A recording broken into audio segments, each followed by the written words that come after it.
Hello, girls, guys, and those who identify as otherwise, my fellow voicelings.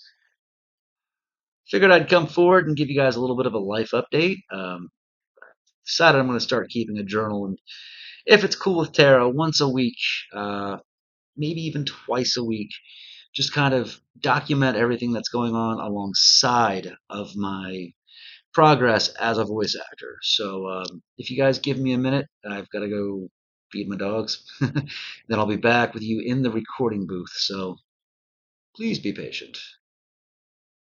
All right, everybody, welcome to the modest recording booth that is quite obviously a cedar closet, as you can see. The acoustics are pretty good in here, but, I'm still just starting out, so the plan is to learn as much as I can, practice as much as I can, and pick up the equipment I need to better my performances as I go along, as, the plan should be. So, yeah, like I said, I was going to do some updates with you, and here goes nothing. So I'm kind of kicking myself because I have not been able to contribute for the better part of a week and a half now. I am a dad. I've got two sons. My oldest is 13 and he's on the autism spectrum.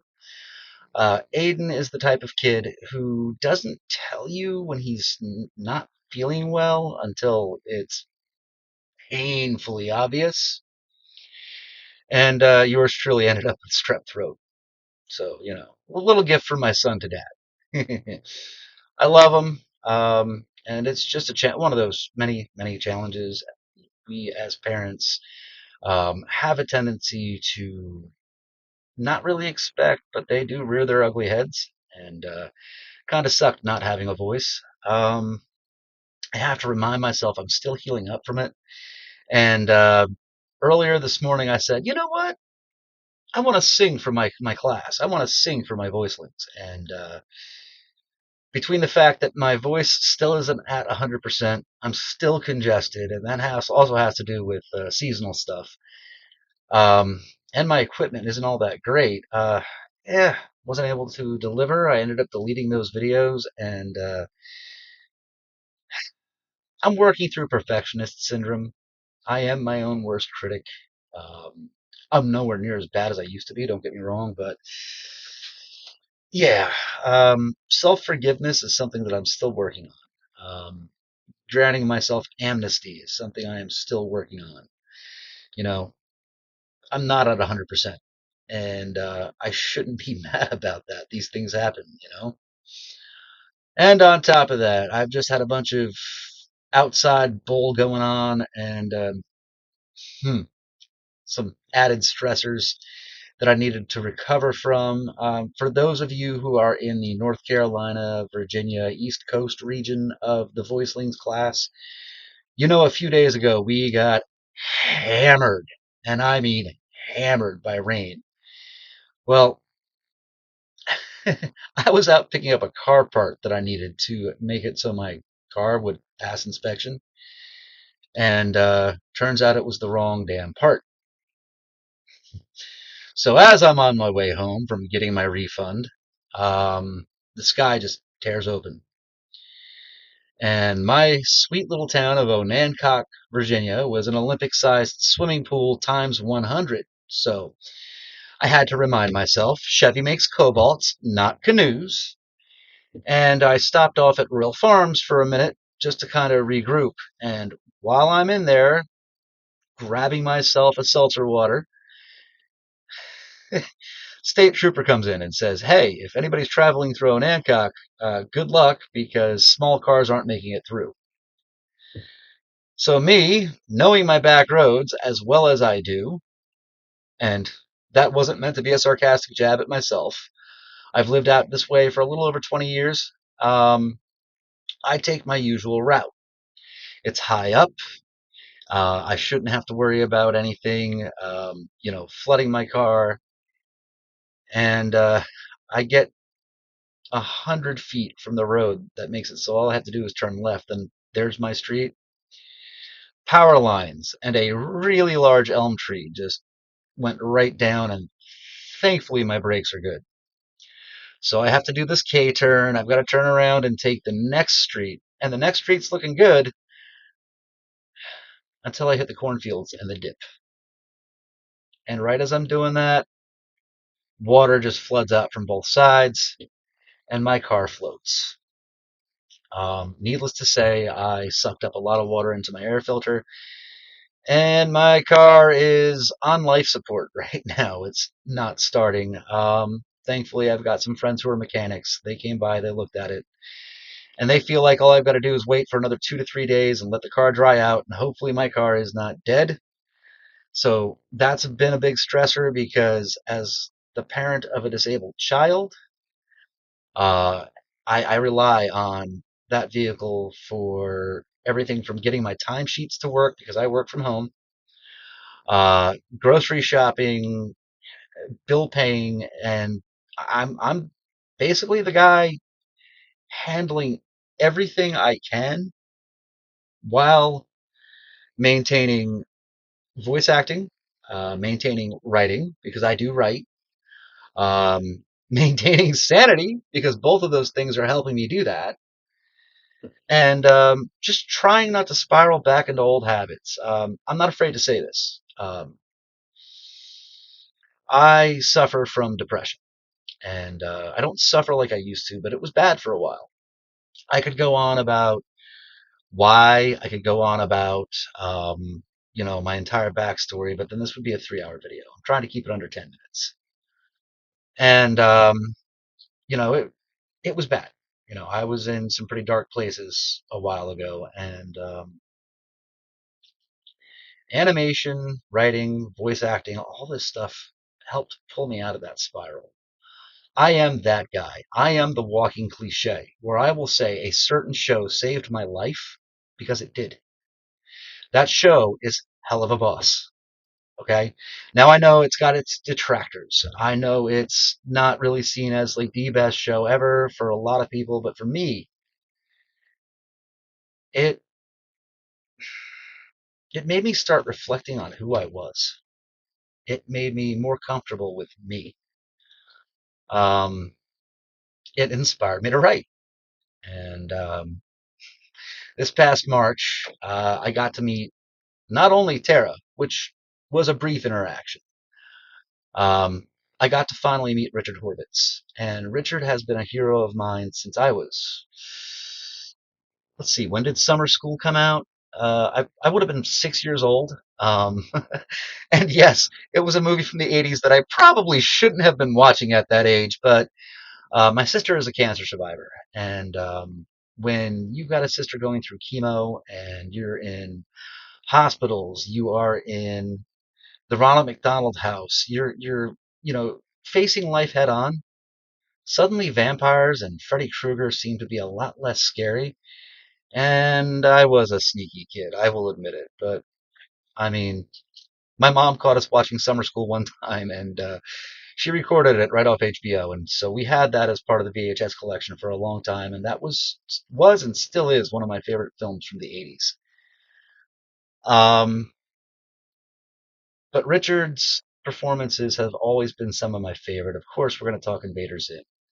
Of course, when I heard Hell of a Boss for the first time, because I didn't see it, I was doing housework and I had YouTube on it, was going right down that rabbit hole. And I hear Richard cursing. And I'm thinking to myself, wait a minute. Did Invader Zim come back and is it suddenly a lot edgier?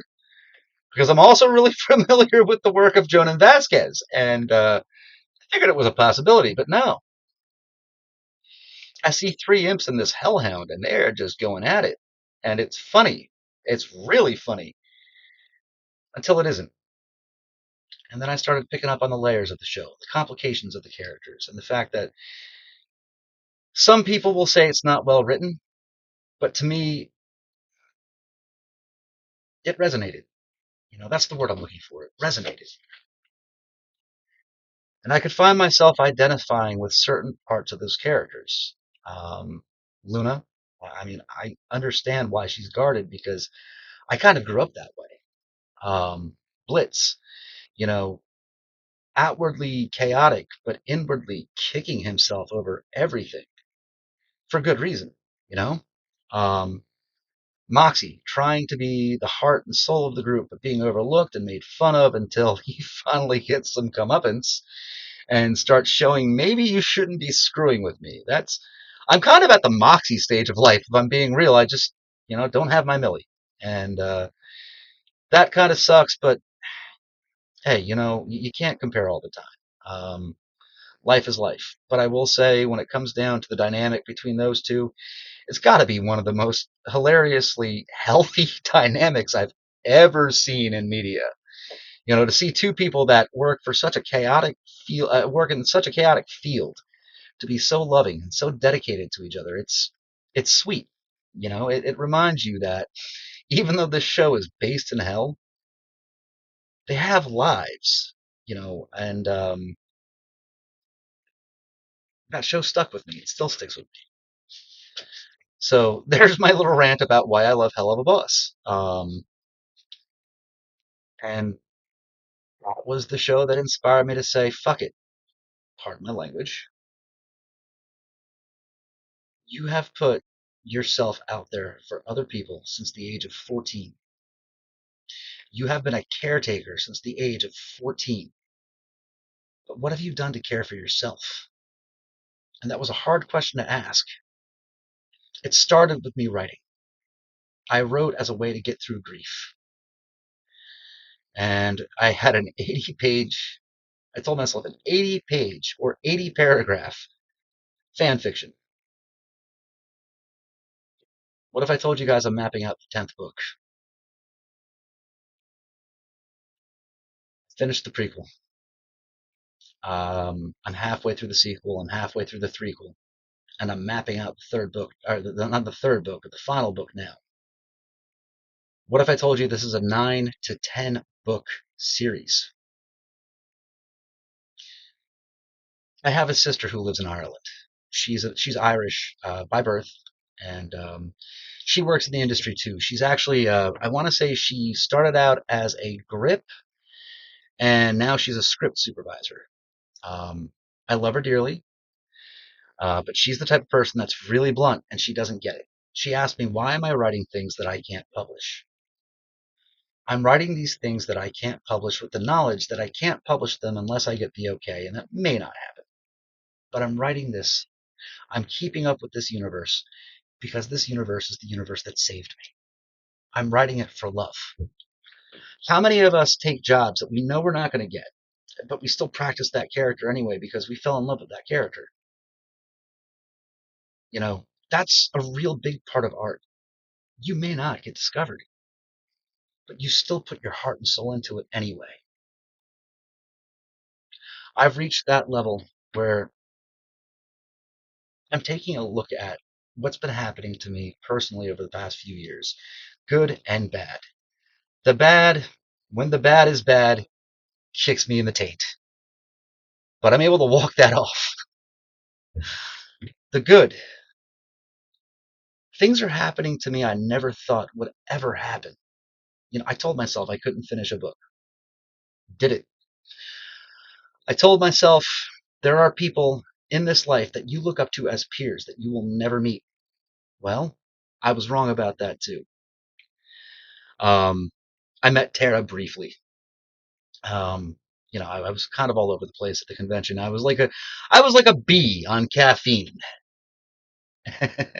And even though I got to meet Bobcat Goldthwait. I got to meet Brian O'Halloran. And for those of you who love Kevin Smith films, man, that was just great. I got to meet Jay. I've got a picture on my mantle with me and Jason Mewes. And then Richard, I've got your picture, buddy. You were so kind to me, and that man did me a solid. He owed me nothing. I was able to get that book printed. Like I said, I didn't publish it, right? But as I'm going along, I'm printing up the book. So I have a physical copy and a family heirloom. I got a couple doubles of the first book printed up, and I made sure to bring a copy with me to have signed, and then a copy as a just in case. And Richard owed me nothing. He made sure the co-star that I dedicated that book to got it. I poured my heart and soul into that book, guys. 80 paragraphs became 1,077 pages. I was able to edit it back to 789 pages and keep it concise.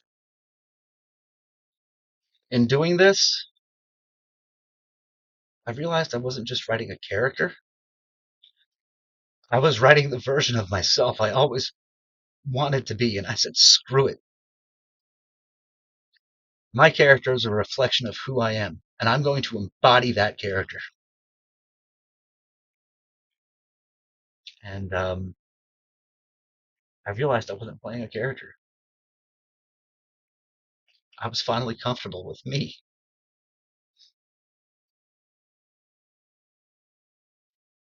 This is a beautiful field. Okay. I mentioned my sister's cancer survival because it plays into it. When you're growing up in places like the Ronald McDonald House, you meet people. And eventually you realize these people are just that. They're people. I was 13 and I saw Robert Englund sipping on an espresso, and I'm thinking to myself, isn't that counterproductive? I think I said it out loud too, because he laughed. Um, and he took a longer sip of his espresso. And right, like just like that, the the fanboy died.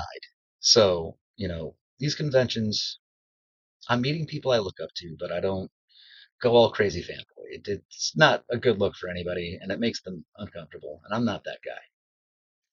But I will say thank you. I will show my appreciation because this field kept me sane. This field helped me become a better me. And I'm going to end my journal entry for this week by saying, I have all the love in the world for the people that do this. If Tara, you happen to see this and you watch it to the end, I'm sending my love your way because you're one of the many, many voices that got me through some really rough shit growing up. I'm not formally trained. I was never in the position to actually join a theater class. I'm in a town where we have a theater group. It's really hard to get in. Um, yeah, I'm not going to go off on another tangent, but I will say there are odds that are still against me, and I'm saying screw it. Don't tell me the odds because I see those odds and I tell them to walk, and I'm going to keep on doing that. I'm going to walk with a strut in my step, a confident smile, and it's not a mask for once. So thank you, Tara, for this opportunity. Thank you for everybody involved in this field for being the voices of my childhood that got me through some really, really, really screwed up stuff. I love you. And to my voicelings, you guys be safe out there. I'll see you when I see you. I'm out of here.